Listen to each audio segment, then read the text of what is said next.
Bonjour, moi c'est Nassiko. Aujourd'hui je vais vous parler du synthèse du livre Plus malin que le diable. Si vous êtes tombé sur cette vidéo, ce qu'il a quelque chose qui vous anime de l'intérieur pour transformer votre vie, restez branchés, likez, partagez, commentez et surtout n'oubliez pas de vous abonner à la chaîne. C'est parti. Tout a commencé avec un manuscrit caché pendant plus de 70 ans. Quel est son secret? Pourquoi a-t-il été caché si longtemps? Dans le livre Plus malin que le diable, Napoléon il présente les détails de son entretien exclusif avec le diable. Est-il possible d'apprendre quelque chose de lui? Existe-t-il vraiment un code secret du diable? Et mieux, comment percer le code secret de l'esprit du diable? Mais, n'ayez pas peur. Selon Napoléon Hill, ce livre a un but noble. Il a été écrit pour aider les humains à découvrir leur véritable potentiel. Suivez ce résumé pour apprendre des pratiques et les dangers de la vie. À propos du livre Plus malin que le diable. Plus malin que le diable a été écrit par Napoléon Hill en 1938. Dans les bagages, l'une des pires crises économiques des États-Unis d'Amérique. Il s'agit d'un chef-d'œuvre de l'auteur qui a posé la première pierre pour tous les auteurs de la pensée motivationnelle et de la psychologie appliquée. Depuis sa publication aux États-Unis, ce livre a été une source d'inspiration et de courage pour des millions de personnes dans le monde. À propos de l'auteur Napoléon Hill. Napoléon Hill était un entrepreneur et l'un des plus grands auteurs américains dans le domaine de l'épanouissement personnel. Il s'agit de la conception de Napoléon Hill de ce qu'est le mastermind et de la manière de l'appliquer, ainsi que d'un certain nombre d'ouvrages importants tels que Réfléchissez et devenez riche et La maîtrise de la persuasion. En outre, cet ouvrage est un incontournable pour tous ceux qui aiment les livres sur le développement personnel, la psychologie appliquée et la pensée motivationnelle. Les idées principales du livre Plus malin que le diable. Voici quelques idées partagées par Napoléon Hill qui représentent les propositions centrales de l'ouvrage. Votre seule limite est celle que vous imposez à votre propre esprit. Le diable est une énergie négative et vit dans l'esprit des personnes qui ont peur de lui. Une pensée qui devient une habitude devient une fenêtre ouverte pour que le mal envahisse vos pensées. L'élément temps modifie les relations humaines pour le meilleur ou pour le pire, ce qui peut ouvrir une fenêtre aux pensées négatives. Une habitude qui affaiblit la volonté ouvre également la porte à d'autres habitudes négatives. Les seules véritables limites sont celles que nous nous imposons ou celles que nous permettons aux autres de nous imposer. Le succès est généralement un pas très court au-delà du point d'abandon. Selon l'auteur lui-même, il y a 3 choses interconnectées dans son entretien avec le diable, l'habitude de dériver, la loi du rythme hypnotique, et l'élément temps. Et c'est de ces 3 aspects que nous allons traiter dans cette synthèse. Alors, vous êtes prêts? L'habitude de dériver. Napoléon il utilise une technique de questions et réponses avec le diable. Il révèle, l'arme la plus puissante que le diable possède sur les humains consiste en 2 principes secrets de contrôle de l'esprit. Le premier est le principe de l'habitude, qui agit dans l'esprit des gens. Fonctionnant sur ce principe, le diable établit l'habitude de dériver. En effet, lorsqu'une personne commence à dériver sur n'importe quel sujet, elle se dirige directement vers les portes de ce que nous, les humains, appelons l'enfer. L'auteur affirme en outre, sur la base de l'entretien, que ceux qui pensent par eux-mêmes ne dérivent jamais, tandis que ceux qui pensent peu, voire pas du tout de leur propre chef, sont des dériveurs. Ainsi, il conclut qu'un dériveur est une personne qui se laisse influencer et contrôler par des circonstances extérieures à son esprit. Une autre caractéristique d'un dériveur typique est de laisser le diable occupe son esprit et utilise son intellect au lieu de penser par eux-mêmes. Selon Plus malin que le diable, il accepte tout ce que la vie présente sur son chemin, sans protester ni combattre. Il ne sait pas ce qu'il veut de la vie et passe son temps à récolter le fruit de son indécision. D'autres points relatifs au désinvestissement sont exposés ci-dessous. Un dériveur aime donner son avis, pas le sien mais celui du diable.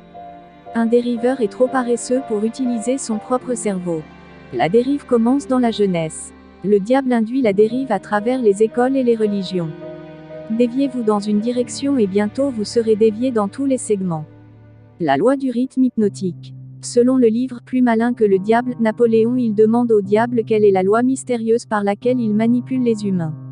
Le diable répond qu'il n'est pas facile de décrire la loi d'une manière simple, mais on peut l'appeler le rythme hypnotique. C'est la même loi qui permet d'hypnotiser les gens. La loi du rythme hypnotique n'est rien d'autre que le dernier stade de l'habitude. Ainsi, toute pensée ou mouvement physique bon ou mauvais qui est répété plus d'une fois, devenant une habitude, devient automatiquement un rythme, le rythme hypnotique. Voici quelques points qu'il convient de souligner. Si le temps que les gens passent à craindre quelque chose était inversé en foi, cela deviendrait une habitude, et le rythme hypnotique leur donnerait tout ce qu'ils veulent.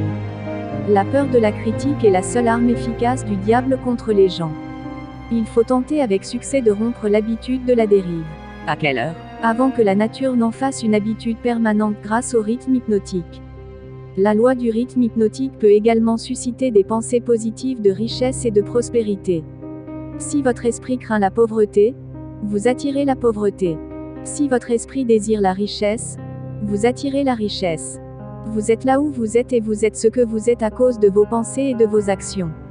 La chance et les miracles n'existent pas.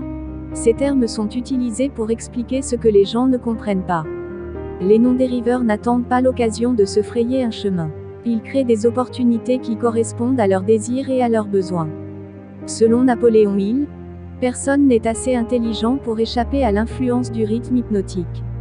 Cette loi fixe les pensées dominantes positives ou négatives des non-dériveurs ou des dériveurs. D'un autre côté, elle finit par être favorable aux personnes qui ne dérivent pas, car elle les aide à convertir leurs objectifs, leurs plans et leurs buts en répliques physiques.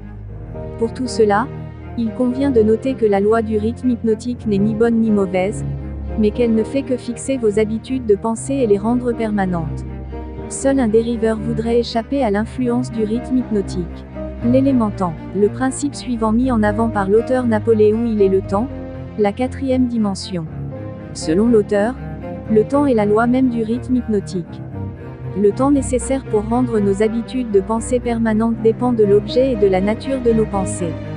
Le temps divise toutes les habitudes de pensée en deux classes, les pensées négatives et les pensées positives.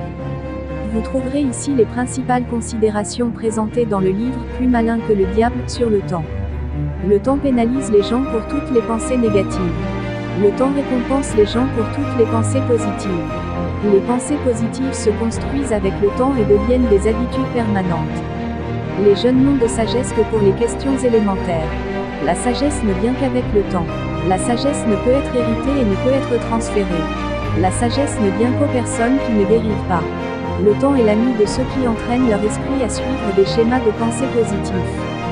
Le temps est l'ennemi de ceux qui s'enferment dans des habitudes de pensée négatives. Le savoir accumulé n'est pas la sagesse. Il n'est pas prudent d'avoir des connaissances sans sagesse. La sagesse arrive généralement après 40 ans. L'adversité et l'échec sont les langages universels que la nature utilise pour transmettre la sagesse. Le temps modifie et change les valeurs de la connaissance. Le temps change toutes les relations humaines, pour le meilleur ou pour le pire. Comment puis-je appliquer cela à ma vie ? Vous avez pu découvrir les principaux aspects de cet entretien exclusif que Napoléon Hill a eu avec le diable. Et vous avez aussi appris à déchiffrer le code secret d'un esprit maléfique. Maintenant, que diriez-vous d'un récapitulatif ? Arrêtez de vous limiter maintenant. Votre seule limite est celle que vous vous imposez à vous-même. Si tout va mal, continuez à persister. Le succès est à un pas du point d'abandon. Mettez la peur et l'insécurité de côté et allez de l'avant. Inversez le temps que vous passez à craindre quelque chose, car cela devient une habitude. N'ayez pas peur de la loi du rythme hypnotique. Comme vous l'avez vu, vous pouvez utiliser cette loi dans votre vie pour fixer des pensées positives de richesse et de prospérité. À partir de maintenant, ne pensez qu'à des choses positives. Après tout, si votre esprit désire la richesse, vous attirez la richesse. Faites une évaluation de votre situation actuelle. Cela vous aidera à comprendre comment vous en êtes arrivé là. En fin de compte, vous êtes là où vous êtes et vous êtes ce que vous êtes à cause de vos pensées et de vos actions. Si vous êtes dans un mauvais moment, tout n'est pas perdu. Changez juste votre façon de penser et allez-y doucement. Le temps récompense les gens pour toutes les pensées positives. Ignorez les pensées négatives et concentrez-vous fermement sur les pensées positives. Les pensées positives se construisent avec le temps et deviennent des habitudes permanentes. Avant tout, recherchez la sagesse chaque jour. Comme nous l'avons vu dans ce résumé, il n'est pas sûr d'avoir la connaissance sans la sagesse. Pratiquez la résilience, L'adversité et l'échec ne sont pas vos ennemis. Dans votre vie, faites bon usage de ces langages universels que la nature utilise pour transmettre la sagesse.